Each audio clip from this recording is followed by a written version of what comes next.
Okay, whoever the top ches is, writes in Shar Gimel Perek Beis, Klal Yud Zayin. Derech Roshe Yeshivos Lasos HaMakshe Chacham. Okay, this actually is the Derech of Roshe Yeshivos for thousands of years until this present day, which is that to pump up the questioner, to assume that he's a Chacham. Lo says lo svara nechoina, to give him a proper logic. In other words, to make the Hava Amina, the premise of the Makshon, significant, highly significant, to the point that they do Ava Mataretz Minagam Lomar Kol Doche Bakash. They disparage the Mataretz, and they say that the Mataretz is just pushing off the Makshon with a flimsy answer, right? Which is called Doche Bakash. So this actually is the way Lomdus works in many yeshivish settings, which is let's assume that the Hava Amina has equal stature to the Maskanah, if not more. Yeah. And therefore, let's try and be yored to the depth of the understanding of the Hava Amina. Kenkosab is Shevis Yisro, whatever that is.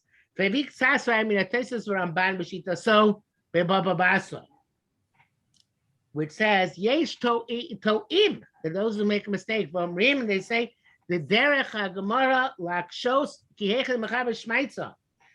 He says that people make the mistake that and say that the question is asked only in order to clarify the sugya. In other words, the question is not necessarily brilliant. The question is asked in order to clarify something, right? But it's not necessarily a brilliant question. That seems to be what the Rishonim say, right?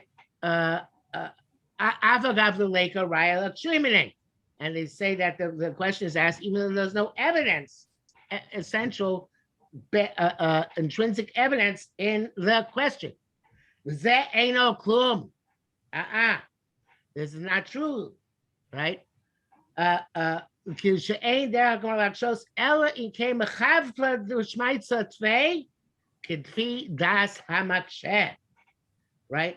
And it's no, the Gemara does not a question unless the question's perspective is superior to the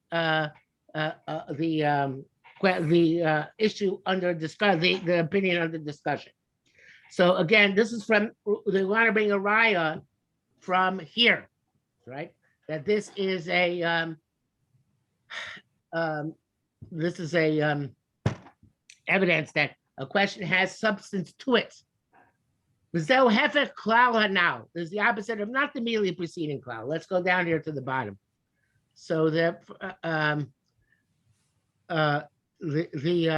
he says, and first it says in the Ghost Ben Aryeh, he says Kasab Tavches Chule Zahefa Klal now Chule Nizka B'Tzina near the calls there Asova Klal Tzorchim Kaman Achar Klal B'Samuch. So actually, what it says here Hefecha Klal now, this is exactly the Klal Hanal. Klal Hanal is that a Makshan doesn't ask a question unless it has substance to it. And that's exactly what it's saying here. So therefore, when it says they'll have a Klal Hanal, that's not really going, it's not in the right place. It should be later on. Okay, that's A. Now, here, let's go see also the Yibet, which is very important. I'm going to expand this on screen for the, anybody wants to watch it a little bit here. Which oat? Gimel. Okay, you see this Gimel Ashkenazim Osim? Yeah. Ashkenazim Osim Behefech. The Omrim, these Germans, these Yekas, they do the opposite. Vomri, they say Stam Makshon Am Ha'aretz. They say that the Makshon is an Am Ha'aretz. In other words, this question is a lousy question. So had he known the answer, he would have asked the question. Now, what does that mean that the Makshon is an Am Ha'aretz? He pretends he doesn't know. in order to perceive what is the root and what's the truth. So, in other words, it's not that he's an Amoritz Mamish, right? The Maksh is not literally an Amoritz, but he presents himself as an Amoritz. And in fact, it does ask Klutz Kasha just in order to clarify the Sugya. Okay. He says, however, there are questions which are legit questions. We're not sure of the answer. In fact, in those cases, you could say that the question was asked because the questioner did not know the answer. That was he's saying many questions. The question knows quite the Ashkenazim. The question knows the answer, and he's asking a lousy question just in order to give an answer, right? Very often you have people who darshan like that. They ask lousy questions because they think they have great answers, right? So here's the same thing. Avlamakshe levato dive rabo chaver agadol mimenu. Somebody's asking a question which seems to negate the words of his Rebbe or his chaver who's greater than he is and precedes him. He's finished when he asked the question on the strength of svara chazaka v'raya tzuma, a strong svara and a great piece of great proof. So in other words, if a person is going to attack somebody who's a far greater personality than himself, he must have solid grounds.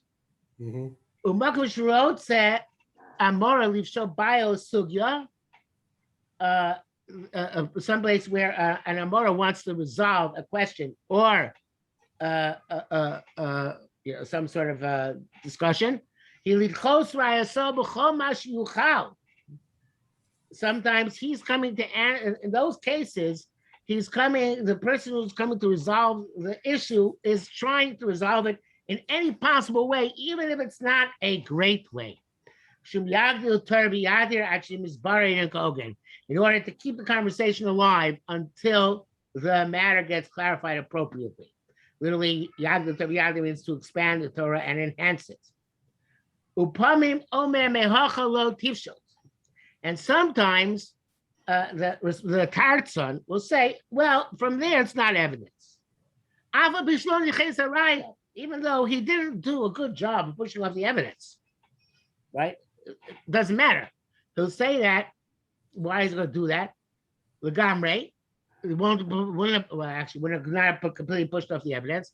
So therefore he's going to, but to keep the conversation going, he'll give whatever answer he gives. Das navon nakel, and it's obviously a person can understand very clearly.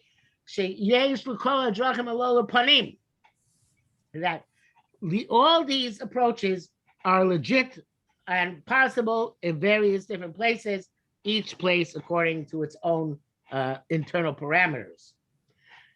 And you don't have any approach which is not valid, depending on what sugya you're learning and what your engagement, what your discussion is. Okay, so we have here antithetical approaches, right?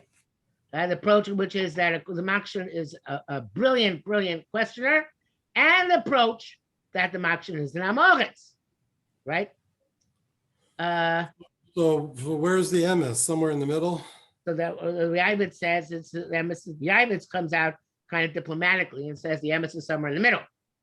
But I'm telling you, I learned for a short time in Chavetz Chaim and Forest Hills and the Beis Medrash, and their entire Derech is based on this assumption that the Hava Amina was as brilliant as the Maskanah. And therefore they could get it the way they learned it, they would never ending loop. In other words, first they have to explain why the Hava Amina anticipated the Maskanah and didn't give that answer. And then they have to explain how the Maskanah knew that the Hava Amina would anticipate that answer and really gave a legitimate answer. And this can go back and forth forever and ever and ever until you declare an arbitrary halt to the process. And I that know is that you know that I know that you know that I know that you know. exactly. Right. And that Okay. so he said that's he's saying it's Derech Roshe Yeshivos to do this. There's a famous story they tell about many Rosh Yeshivos. I heard about Rabbi Zalman Meltzer. That somebody came once to Rabbi Zalman and gave him a whole shot in the Gemara. So Rabbi Zalman said, "Yeah, but why are you compelled to say this?" And the guy realized he wasn't compelled to say it, and he went away, kind of depressed. So then his Talmidim came to Rabbi Zalman and said, "But Rebbe, you said that exact same approach in shiur last week." So he said, "I had a hechref. I was compelled to say it. I had to say a shiur. He didn't have to say a shiur. What was compelling him to say it?"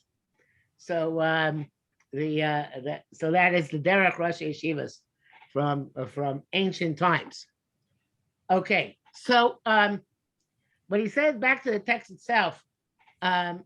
He says that now this really should go later on what we're about to say, right? And so the place goes on what we're about to learn. Okay, whatever it is, I don't remember this. The Shem Matetz Megillah. Reminds me of my Rambam Chumasim Reish Chavtes. Shamaksha Lodok. The makshed is not precise in its question, which is the opposite of what we just learned. Learned before that the Ramban seems to say that Ramban seems to say maksha has substance. He's saying not necessarily, right? She does about so the Urcha Gemara for Koldu. Even more than extreme is that the Ramban says the Derech Gemara is to ask any question, just questions, right, which are not necessarily on the mark. Mm-hmm. And obviously it'll be because of Yagil Tariyadir. It seems he argues in the place before, which says which says he got to pump the maksha has to be assumed to be a chacham. He also brings down that which he said, the person who answers very often with a lousy answer.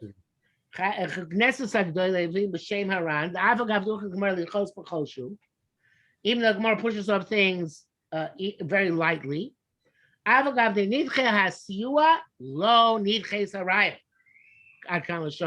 though the assistance to the shita under discussion has been rejected, it doesn't mean that the evidence is rejected. In other words, we can say, well, it doesn't apply here, but it doesn't necessarily mean that we resolve the question altogether.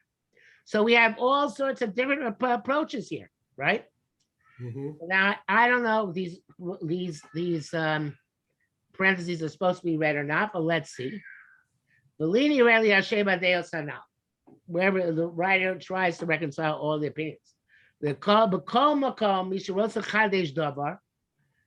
Anytime somebody wants to be mechadesh something, or Baal Shmuel, or Makshan, either the person who made the original statement or the person who's attacking him, he has to have a clear-cut evidence. Because if not, we can just reject with a flimsy rejection whoever is bringing up the svara. So I'm not sure how that resolves anything, because the question is then who has the solid evidence, and that of itself could be the makshir, could be the tartzin, could be anybody. So therefore, I'm not sure what good he's doing us in making the statement. That's probably why it's in parentheses. But in any event, the bottom line is, like the Yavit said, that the chiluf hasugyos, they're different situations. It's not necessarily one approach across the board, but we have to be aware that this is what Roshe Yeshivos do. And I'm not a Rosh Yeshiva, but I learned like the Rosh Yeshivos, so that we actually pump up a Amina in order to make an interesting chakira or some other device, which then will give a sharp analysis of what the issue is upon which the two shitas hinge. Okay. Okay? Yeah, hang on one second. She's outside. Yeah. Okay, go ahead. Okay, that was that was the excitement of the day. Okay. Well, what? Okay. we'll go on and do another one though. Because of Sheris Yisrael Nasiba Kushia Beperak Haboina Maksha Bagamara Mihod Rabbi Yirmiyah Mansapach Sofim Amarum. The Gemara asked a question that in the Luchos it says that there were certain letters which stood beneath, and one of them was the Mem Sofis because the inside had to stand even though it's not connected to the rest of the Luach.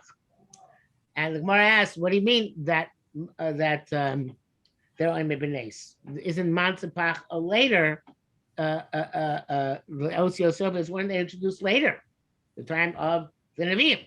They didn't exist at the time when Torah was given. The Torah Maksha, the Mansapach, the Amar Rabbi Yirmiyah, Heim HaPesuchos.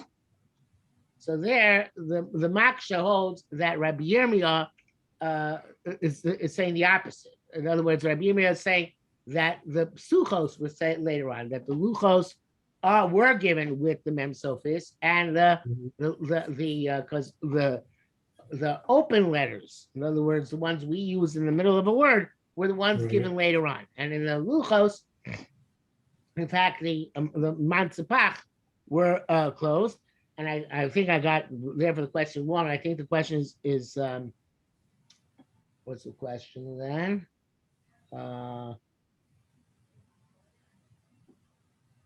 I remember. But anyway, the question is along those lines.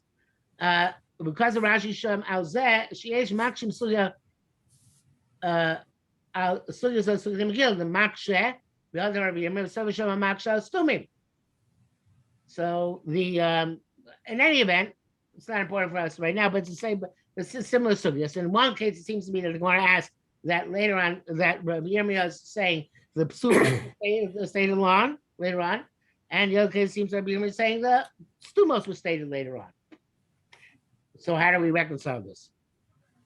So we ain't a kushya. Evidently, Rashi writes it's not a kasha. Shekain derech haGemara. That's derech haGemara. Hamakshon mehape chasvara. That in different cases, depending on where it is and what the discussion is, the makshon can change the svara back and forth. Kadesh sheh, right? He asked in one place like this in order to ask a question. Makam acher ma'apron. The other place he asks a question in the other direction. Lefi akusha, based on whatever he wants to ask. V'yava boy hosam say, and if the Gemara want to answer there, in Megillah, that Rabbi Yirmiyah really meant that the open letters were stated later on. Have a mataritz, it would have given an answer. But it gives other answers both here and there, which are appropriate and good answers. Baby Tom was there, B'Shem Rashi, Reish Megillah, B'Shem Rashi, B'Shchita Schulin. Shekain der Gemara l'akshos davar she'eno. Again, a similar concept. The Derech wants to add something which is not necessarily the case. It's bogus. The Torah Amina until it takes the effort and comes to the clarity. Sometimes we don't know the primary thing and its interpretation. We go round and round with questions. In order to clarify the matter well out of the argumentation. And in order to set up the sugya in its proper way. So again, and we're going to see this principle also, we look at just what we had in the next paragraph. It says Derech Sas Roshe Yeshivos, right? So we're learning about what the Roshe Yeshiva, how the Roshe Yeshivos learn, as opposed to what the alternatives are. But here too, we're saying that the idea of the vikuach is not necessarily that every side had a definitive perspective, but rather when we don't know what's flying, we start building questions in all sorts of directions so we finally can clarify the matter. Okay. Okay, I think we'll stop here for today. Yeah, I think so. Okay, that was exciting though. I'm sorry? It was exciting. Yeah. All right. Stuff. All right. Hashem, next week I'll be in touch. Okay, have a good trip. Thank you. Take care.